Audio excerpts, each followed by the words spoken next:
MP గారైన మార్గాని భరత్ గారి ఆధ్వర్యంలో రాజమహేంద్రవరంలో మరి ఇంత అంగరంగ వైభవంగా ప్రారంభమైందంటే ఖచ్చితంగా ఈ రోజు ప్రభుత్వ ఫెయిల్యూర్ అన్నది ఖచ్చితంగా మన కళ్ళ ముందు కనపడుతుంది. ఎందుకంటే మరి చంద్రబాబు నాయుడు గారు వస్తే జాబులు వస్తాయి, బాబు వస్తే జాబ్ వస్తుంది అన్నది అందరి నోటిన విన్నాం. కానీ ఏంటంటే బాబు గారు వస్తే ఉన్న జాబులు కాస్త పోయినాయి అన్న విషయం కళ్ళ ముందు కనపడతాయి.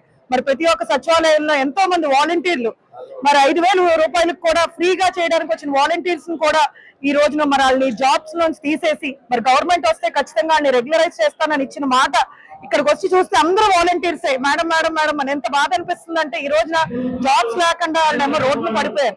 ఈ రోజు మార్గాని భరత్ గారు మరి అన్ని ఎంఎన్సీ కంపెనీస్ తో ఆయన టైఅప్ అయి ఖచ్చితంగా ఈ రోజు రాజమహేంద్రవరంలో ఉన్న చుట్టుపక్కల ప్రజలు ఎక్కడో కూడా ఇబ్బంది పడకూడదు, యూత్ ప్రత్యేకంగా, ఎందుకంటే వాళ్ళల్లో ఉన్న టాలెంట్ ఈ రోజున బయటికి తీయాలని ఈ రోజు ఇన్ని ఎంఎన్సీలు కంపెనీ తీసుకొచ్చిన ఆయన్ని మరి ప్రత్యేకంగా అభినందిస్తూ ఖచ్చితంగా ఈ రోజు వచ్చిన యూత్ అందరికీ కూడా మంచి మంచి ఉద్యోగాలు రావాలని వాళ్ళ లైఫ్ లో బాగా సెటిల్ అవ్వాలని కోరుకుంటూ మరి ఒక్కసారి చంద్రబాబు నాయుడు గారు ఇంతమంది మరి రాజమండ్రి చుట్టుపక్కల ప్రాంతాల్లో జస్ట్ ఒక కాల్కి వచ్చారు అంటే మరి రాష్ట్రంలో ఎంత మంది నిరుద్యోగ ఉందో ఖచ్చితంగా ఈ రోజు యూత్ మరి ఉద్ధరిస్తానని చెప్పి ఇచ్చిన మాటలో మరి మీరు ఎక్కడ పక్కన పెట్టేశారు.